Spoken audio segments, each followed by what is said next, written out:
site A Fraude do Século, que é aqui do Brasil, onde também um cara fez uma pesquisa excelente em relação a isso, e fui juntando dados até que cheguei à conclusão, baseados nesses dados, nessas evidências, que foi uma farsa. Foi uma farsa. E eu decidi, então, divulgar essas informações, criei um canal do YouTube, e esse é um dos temas que eu abordo lá, a questão da ida do homem à Lua. E você trouxe todo um material hoje para apresentar para nós, né? Uma palestra sobre essa investigação, o que você encontrou.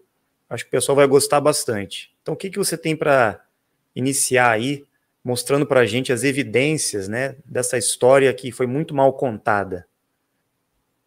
Sim. Então, eu separei aqui, pessoal, alguns slides e vamos começar a nossa apresentação. Essa é uma foto icônica, né? Porque ela mostra que temos hoje muitos celulares, tecnologias que permitem com que nós possamos nos comunicar mesmo à distância. E em 2021, tá? Na época que eu fiz essa imagem foi 2018, mas hoje em 2021 o que é que acontece? Muitas vezes você perde sinal de celular, sendo que, bom, a torre está próxima e tal, acontece. Acho que todo mundo já presenciou por isso.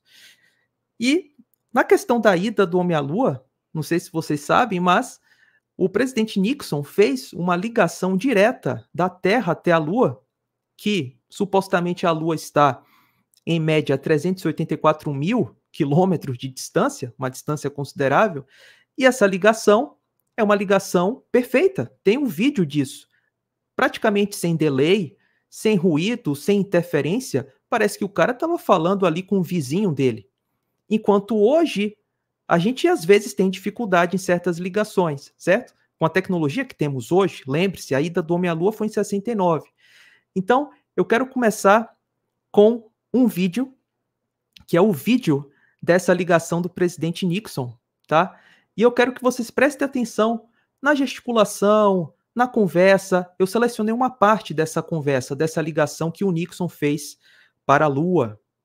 Aí o Rafael vai mostrar o vídeo.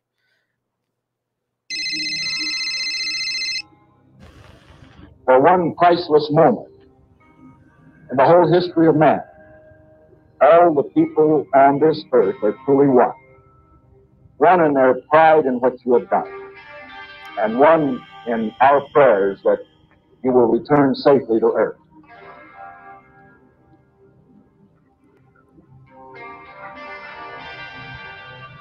Thank you, Mr. President.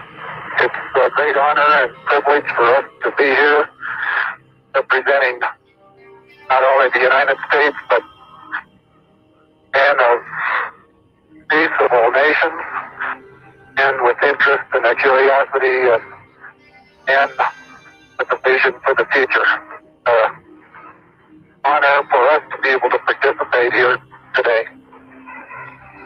And thank you very much, and I look forward, all of us look forward to seeing you on the Hornet on Thursday. Pronto, é isso aí. Reparem que ele adota aquele discurso, sabe? Um discurso da maçonaria, que é aquele discurso de, bem, temos todos que nos unir. Claro que a união, em certo sentido, é bom, mas o que a maçonaria prega é uma união diferente.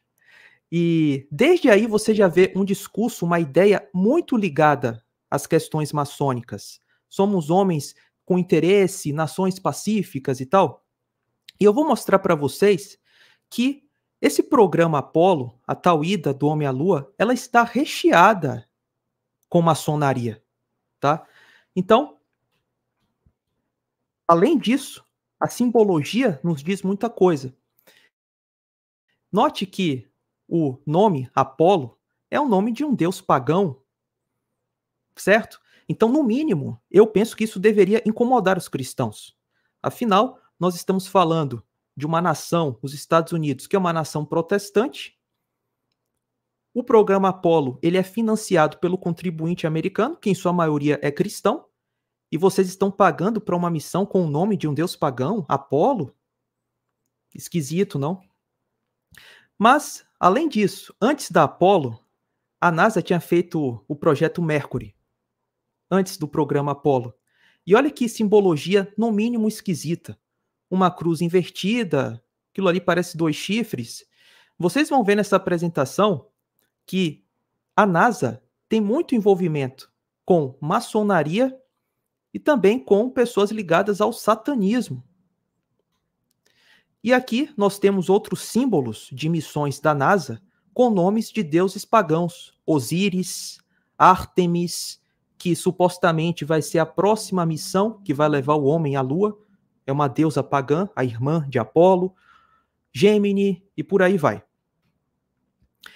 E aqui nós temos o nosso grande astronauta Marcos Pontes, né?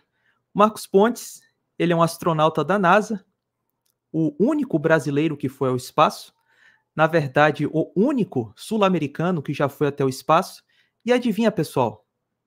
Ele é maçom. Olha só essa foto, ele participa de sociedades secretas. Ah, Douglas, você está falando contra os maçons e tal. Não é isso.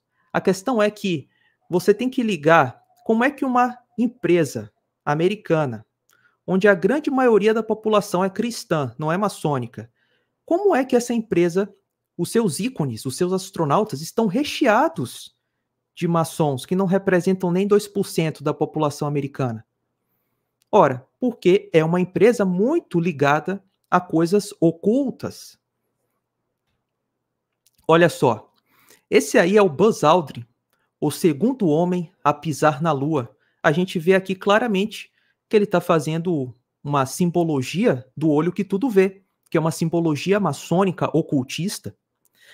Ele já está velhinho aí, mas vocês vão ver na apresentação fotos do Buzz Aldrin indo até a Lua, supostamente, também fazendo símbolos maçônicos.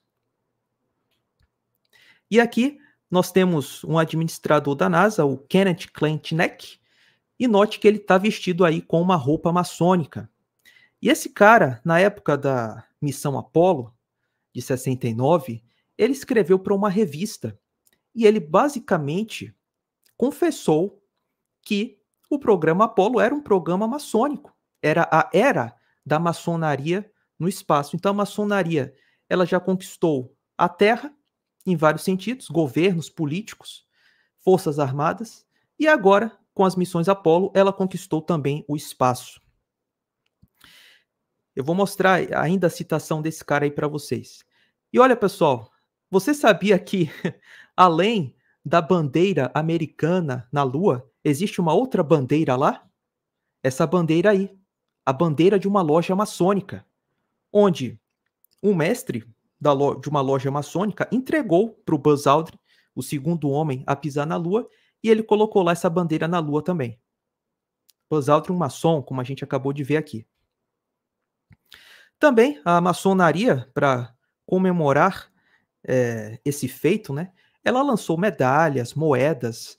Olha só que essa moeda diz: nossas bandeiras na Lua, e coloca o astronauta segurando a bandeira de uma loja maçônica na Lua. Acredite se quiser. E aqui temos uma revista de 69, onde aquele administrador da NASA escreve: através da placa lunar, a bandeira, o estandarte maçônico e os próprios astronautas maçônicos, a maçonaria já está na era espacial. Curioso, não?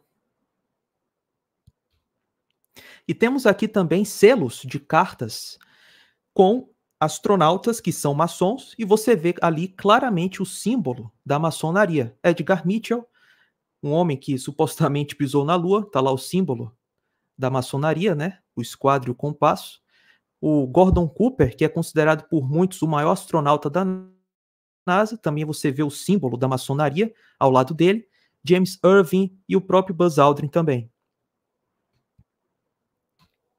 E olha só, pessoal, essa é uma foto do Buzz Aldrin indo até a Lua, e você vê aqui claramente que ele dá destaque para o anel, né? E tem um motivo para isso. Porque esse anel aí, no dedo dele, é um anel maçônico, é o símbolo da maçonaria. Tá? Então ele, em outras palavras, está dizendo: olha, isso aqui é uma empreitada da maçonaria.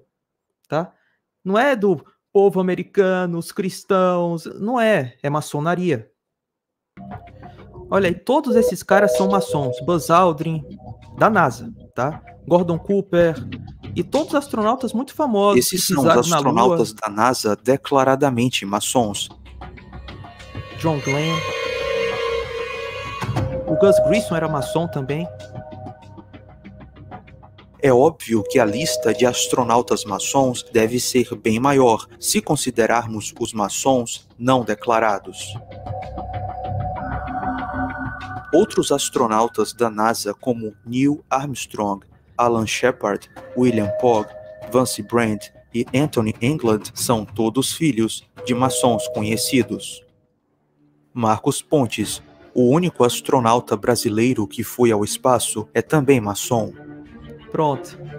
Repare o seguinte, até o Neil Armstrong, o primeiro homem que pisou na Lua, não sei se vocês sabem, mas ele era filho de um maçom muito famoso, de um dono de loja maçônica, na verdade. Então você vê que esses caras estão, todos eles ligados à maçonaria. Por quê?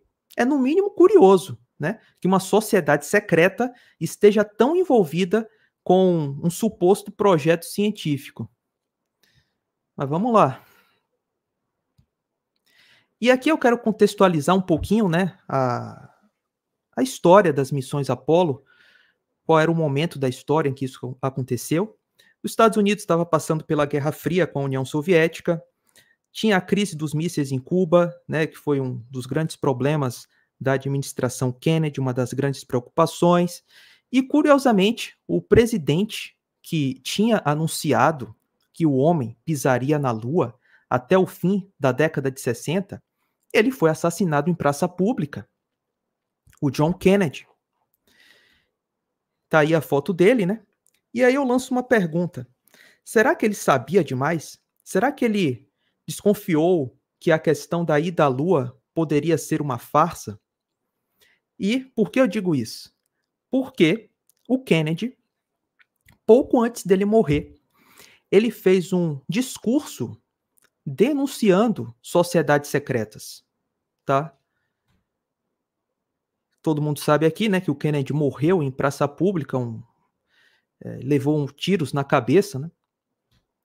E ele tinha dito, pouco tempo antes, que os Estados Unidos é um povo contra as sociedades secretas. Por que um presidente americano por que ele falou isso? Deve ter um motivo. E, bom, já que a gente aqui está no mundo das hipóteses, ora, eu hipotetizo que ele pode ter descoberto que a questão da ida à Lua não era possível.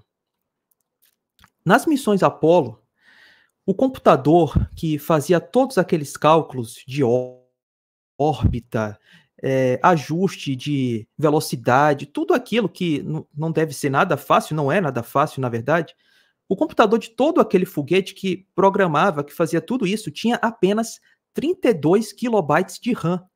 Eu acho que o meu relógio digital tem mais memória do que isso, tá? E aqui eu selecionei esse vídeo onde o próprio Armstrong confessa esse detalhe. Apollo computer had 32K of fixed memory and 2K of erasable. That was it.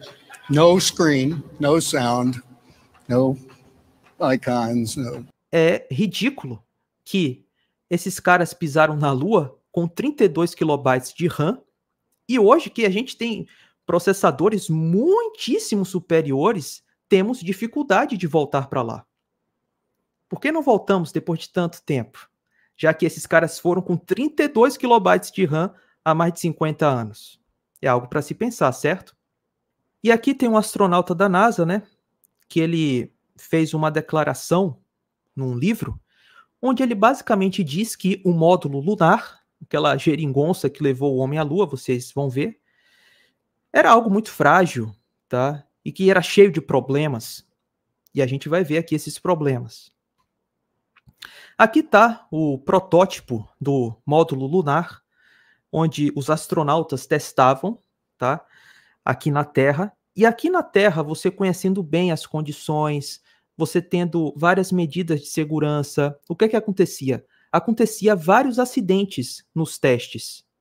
Então, como é que algo que é cheio de acidentes nos testes foi super bem sucedido, 100% bem sucedido na ida à Lua, onde esses caras não conheciam bem como era a Lua, os caras não tinham, assim, noção de teste de como pousar isso na Lua, porque foi de primeira, eles acertaram de primeira, certo? E aqui eu selecionei um vídeo, onde esse vídeo ele mostra um acidente quase fatal, poucos meses antes do homem ir à Lua. Poucos meses antes, lembre-se, tipo assim, você está fazendo um projeto extremamente complicado e tudo tem que ser perfeito, certo? E poucos meses antes de você ir, você vai fazer um teste que deveria ser algo trivial, deveria ser algo fácil, e você quase morre nesse teste. Eu selecionei esse vídeo, tá? O Rafael vai reproduzir aí. E foi a uma altitude de 159 metros para simular um pouso na Lua.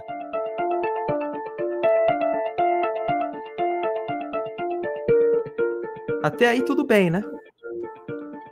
Mas vai piorar.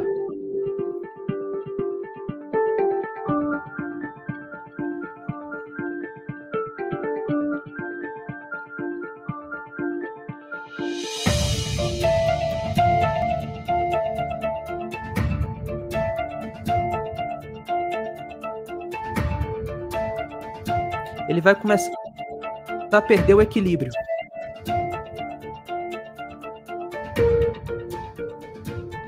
Essa música não tem direito autoral. Tá tranquilo. Aos 70 metros, o simulador começou a balançar e cair rapidamente. Armstrong lutava para estabilizá-lo com a ajuda de jatos, mas eles não funcionaram como se esperava. Só uma pequena perda de equilíbrio já era. E ele sabia disso, tanto que ele se ejetou logo. Ele ia morrer se ele não fizesse isso. Agora imagine, se isso acontecesse na Lua, acabou, game over, tá?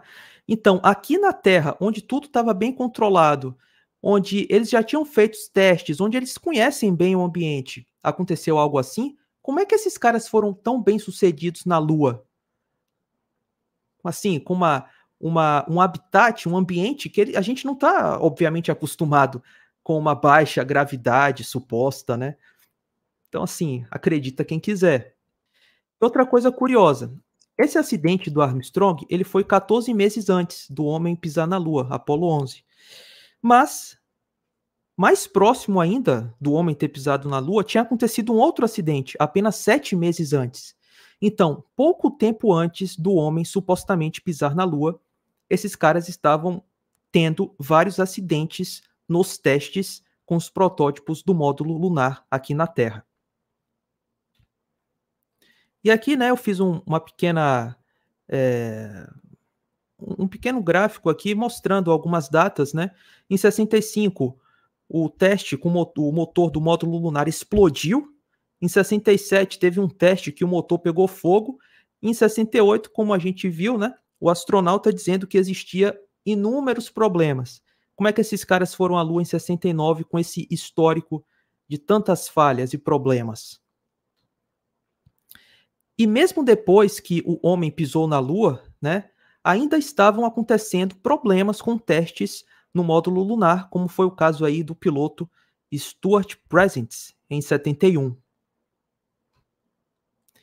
Esse é o módulo lunar, né? Todo mundo aqui jamais viu essa geringonça em funcionamento. Ninguém nunca viu, na verdade, né? Ela só existe hoje em museus. E esse é um dos módulos aí que está em museus. É um protótipo, né? Não é um módulo real, mas que se assemelha muito bem a como ele era, pelo menos externamente. Cheio de papéis laminados. E eles dizem que isso aí foi para a Lua, que levou o homem à Lua, tá? Como a gente já viu aqui, né, o Armstrong, ele declarou que o computador da Apollo tinha apenas 32 kilobytes de RAM. Isso aí para mim, é uma demonstração clara que existe algo muito estranho que depois de 50 anos, com muito mais processamento, muito mais tecnologia, a gente não consegue voltar. E olha, eles querem que você acredite que aqueles 32 kilobytes de RAM tinha poder de processamento suficiente para fazer com que esses jatos aqui, eles, em tempo real, pudessem corrigir a órbita. Então, são cálculos extremamente complicados para um processamento tão pífio, né? E temos, além dessas evidências na própria TV, no próprio cinema, onde vários filmes nos dão dicas de que foi uma farsa. Essa é uma cena conhecida do filme Interestelar, onde o cara pergunta para a mulher: você não acredita que fomos à Lua? Porque a mulher dá a entender que o homem nunca foi à Lua, que aquilo foi uma farsa, né? E ela diz: eu acredito que foi uma bela peça de propaganda. E aqui eu quero comentar um pouco sobre o histórico das missões Apollo. A Apollo 11 foi a que levou o homem à Lua, o homem pisou na Lua. Mas antes da Apollo 11 tiveram outras Apolos, só que a Apollo 6, 7 e 8, ela fez as suas missões sem o módulo lunar. Ou seja, não testou o módulo lunar, que seria o principal dessa missão, certo? O cara saber pilotar essa geringonça do módulo lunar. E nas outras missões Apollo, a 5, a 9, o módulo lunar só ficou na baixa órbita da Terra. Então, de todo o programa Apollo, eles querem que você acredite que a Apollo 11 foi bem sucedida com apenas um teste do módulo lunar na alta órbita da Terra, que foi tudo perfeitinho. Sendo que na Apollo 10, que teve esse teste na alta órbita, não aconteceu o pouso do módulo na Lua. Então, quando o Armstrong ele pousa na Lua com o módulo, aquilo ali foi de primeira, foi a primeira vez. Foi a primeira vez. E eles querem que você acredite que foi tudo perfeito, sendo que, como a gente viu, aqui na Terra, os protótipos apresentaram muitos defeitos e acidentes. E aí uma pergunta, pessoal: por que nós não voltamos à Lua? O que é que a NASA diz sobre isso? Estão preparados para a explicação da NASA? Eles basicamente dizem que nós não temos mais a tecnologia, que não temos mais os equipamentos para construir o módulo lunar, o foguete daquela época, que foi tudo perdido, tá? Não temos mais os moldes para os metais. É ridículo. Isso é ridículo, tá? A gente sabe que, em questão de tecnologia, as coisas só evoluem, só melhoram. Não existe isso de perder tecnologia. Então, essa é a desculpa esfarrapada que eles dão, porque a desculpa da questão do dinheiro ninguém acredita mais. Não falta dinheiro para os Estados Unidos realizar uma suposta missão à Lua, né? Os Estados Unidos tem muito dinheiro. Então, a questão não é o dinheiro. E a questão também não é que não tem tecnologia. Isso é uma conversa fiada, porque é uma farsa. E agora eu quero comentar sobre a Apollo 1, né? Aí você está vendo os 3 astronautas da Apollo 1. Os 3 morreram queimados vivos num teste aqui na Terra. E a questão curiosa disso é o seguinte: esse cara aqui, o Gus Grissom, ele era um astronauta que fazia muitos questionamentos. Ele sempre cutucava na NASA, dizendo: olha, isso aqui está errado. E antes dele morrer, antes desse incêndio, ele faz uma pergunta assim, ó: como nós vamos à Lua se nem conseguimos falar entre 2 ou 3 prédios? Ele falou isso porque nesse teste aconteceu uma falha na comunicação com a torre. E daí? Bom, se a gente não consegue nem fazer uma comunicação aqui direta, sem interrupção, sem falhas, sem interferência, como é que a gente vai para a Lua? E o que é que acontece? Logo depois dessa declaração dele, de modo até meio que irônico, a cápsula começa a pegar fogo e os 3 astronautas morrem. Tá? Então, mais uma vez aí, ó, essa frase histórica, né, do Gus Grissom, como nós vamos à Lua se nem conseguimos falar entre 2 ou 3 prédios. E aqui está o filho do Gus Grissom, onde o filho dele basicamente questiona se foi mesmo um acidente. O filho dele chega até a dizer que a CIA pode estar envolvida nisso, na morte do Gus Grissom.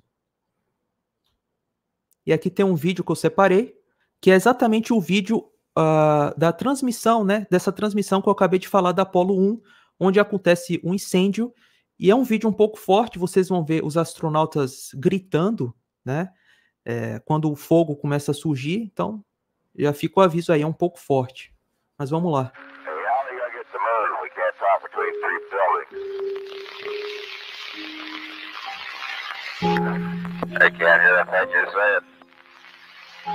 Esse é o outro astronauta, o colega dele que está também na cápsula.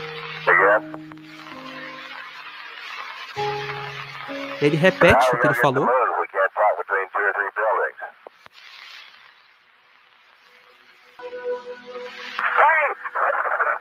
A cápsula já está pegando fogo.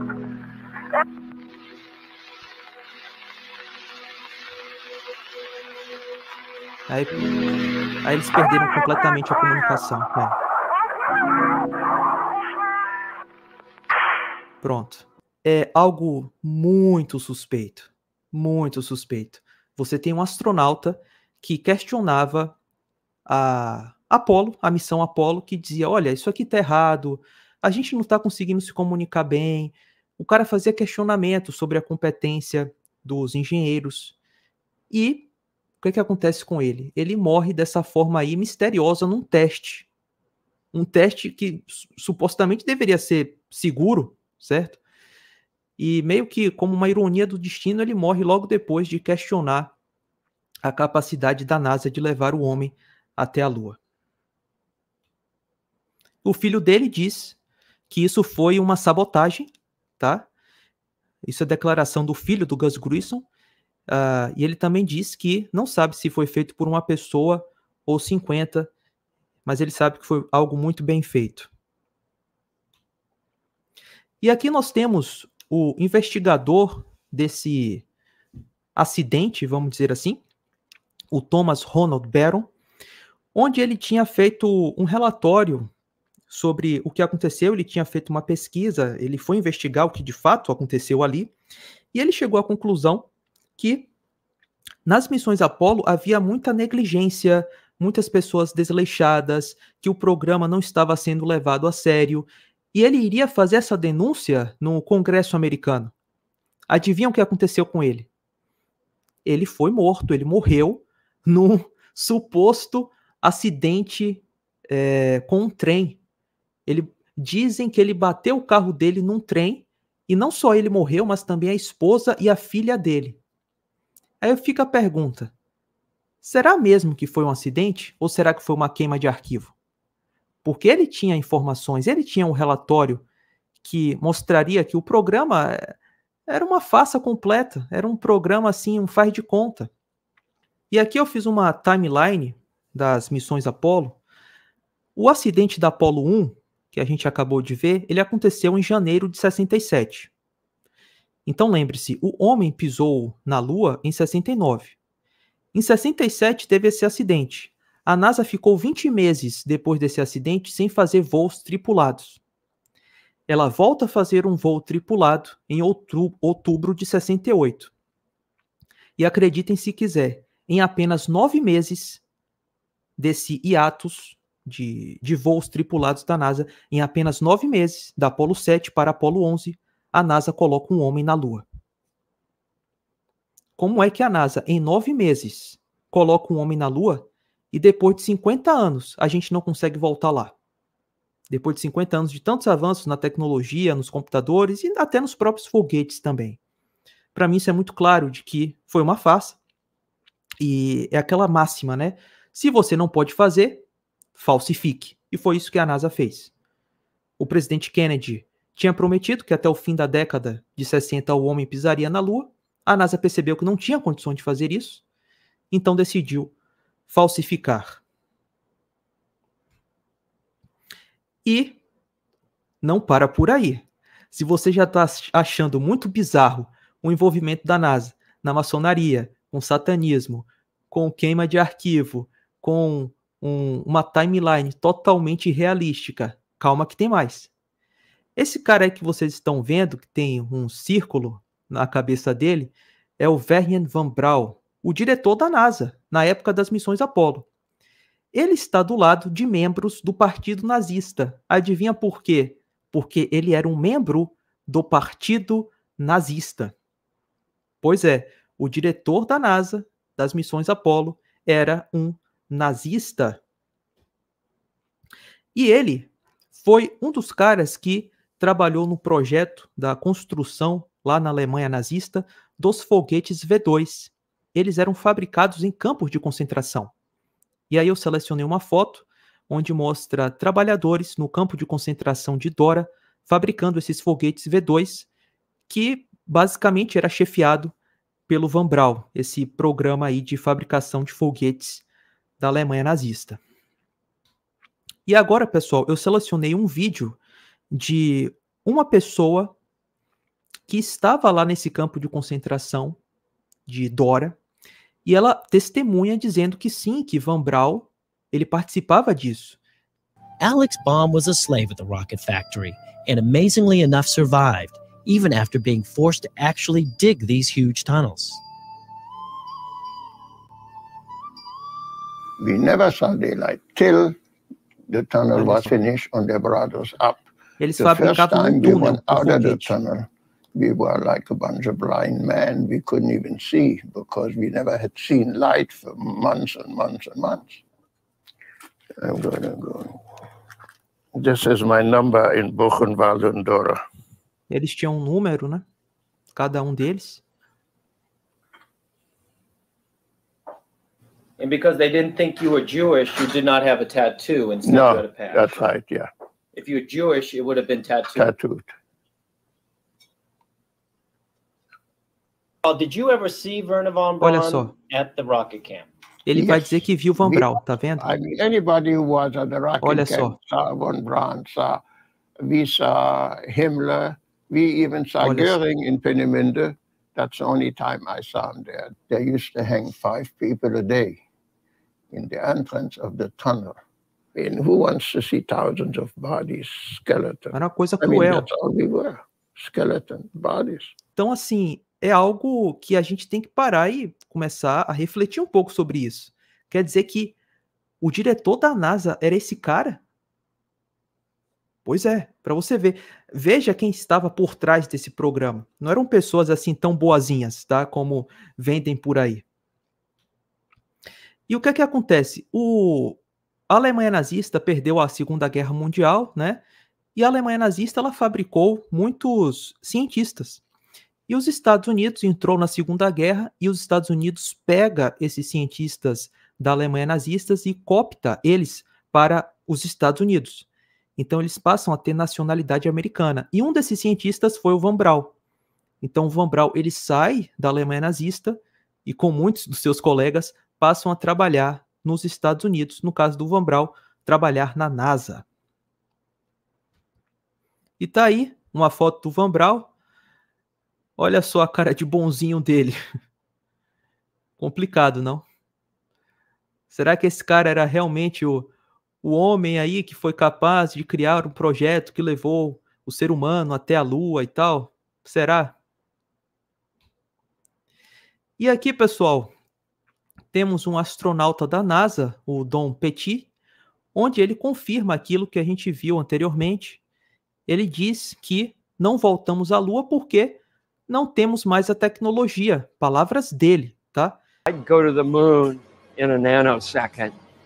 The problem is we don't have the technology to do that anymore. We used to, but we destroyed that technology, and it's a painful process to build it back again. But going to Mars should be one of the next series of steps that humans do. The first step should be going back to the moon for a number of technical reasons and exploration reasons, and then after that, Mars, maybe high orbit in Venus atmosphere, maybe going to Europa. There's all kinds of targets to go to, places of interest in our solar system.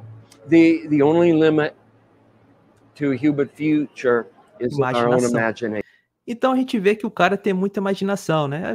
A gente vai para Marte, vai para Vênus, vai para Europa, vai não sei o quê. Mas, pô, a gente não foi para a Lua, cara. A gente não, mal tá conseguindo ir para a Lua. Então, é tudo imaginação, né? E, bom, já que estamos falando de imaginação, de fantasia, nada melhor do que falarmos da Disney. Você sabia que, na década de 50, a Disney, junto com a NASA, produziram vários filmes sobre a ida do homem à Lua? Ou seja, já tentando ali moldar o pensamento da massa de que isso era possível, de que isso pode acontecer, que o homem iria para a Lua. Eles precisam primeiro mudar a cultura. E daí, né, tem esse filme mesmo da Disney, O Homem à Lua, de 55, onde você pode ver aqui na direita o Walt Disney, o Van Braun. E além desse filme, eles também, em 57, fizeram um filme, uma parceria da NASA com a Disney. O nome do filme é Marte e Além, onde eles dizem que o homem iria para Marte. Eles fizeram a farsa da Lua, mas tiveram um pouco de vergonha na cara e decidiram adiar a farsa da ida a Marte para o futuro. E aqui uma brincadeira, né, que eu coloquei, só para descontrair. Essa é uma foto oficial, na verdade, do planeta Plutão. E olha só o contorno desse planeta. Parece o Pluto, né? O cachorro do Mickey. Então, uma tirinha aí um pouco engraçada, né? Plutão, Pluto, sabe? E aqui o Van Braun, num livro que ele escreveu em 53, ele basicamente diz que para o homem ir à Lua, né, o que é que ele imaginava que seria necessário? Ele disse que o foguete teria que ter 400 metros de altura e pesar 10 vezes a tonelagem de um grande navio, o King Mary, ou seja, 800 mil toneladas. Então ele pensava que seria um foguete maior do que o Empire State, né? E poucos anos depois ele muda de concepção e passa a pensar num foguete menor e tal. Mas isso é para você ver que era muita fantasia, era algo muito idealizado a questão da ida do homem à Lua. Não era algo palpável. E assim, quase que da noite para o dia, em questão de poucos anos, isso passou a se transformar numa realidade, vamos assim dizer. Numa realidade o quê? Baseado na ficção. Eu vou mostrar para vocês que tudo isso é bem planejado, tá? Aqui nós temos o Elon Musk, certo? Todo mundo aqui conhece o Elon Musk. O Van Braun, ele escreveu um livro, foi em 48, se eu não me engano, ou foi em 52, enfim, um livro muito antes, que foi lançado, foi escrito muito antes do Elon Musk nascer, certo? E nesse livro que o Van Braun escreve, tem um capítulo que ele diz que um tal de Elon vai colonizar Marte.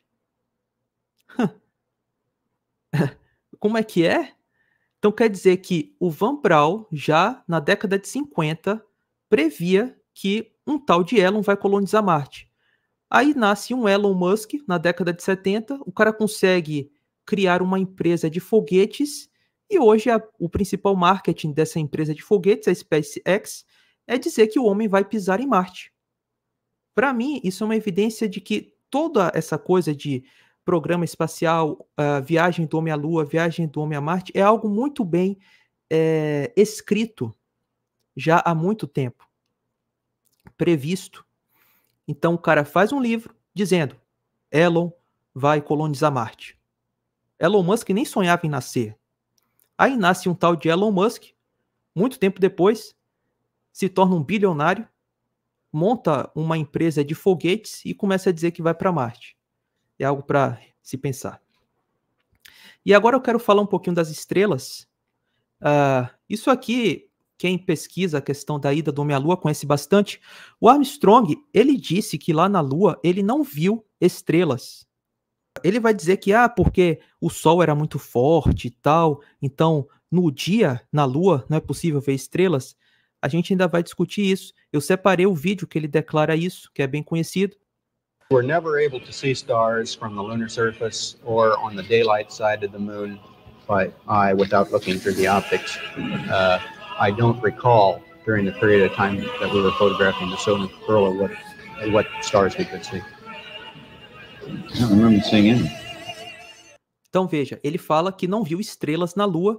Aí logo depois o Michael Collins, que foi um dos caras também da Apollo 11, que foi até a Lua, né, supostamente, diz que não lembra de ter visto nenhuma estrela. Aqui é uma outra declaração do Armstrong dizendo que o único objeto que ele viu na viagem da Terra até a Lua foi o Sol, né? O único objeto além da Terra. Ou seja, ele está dizendo mais uma vez que ele não viu nenhuma estrela. Não apenas na Lua, mas na própria viagem da Terra até a Lua. Segundo ele, não foi possível ver nenhuma estrela.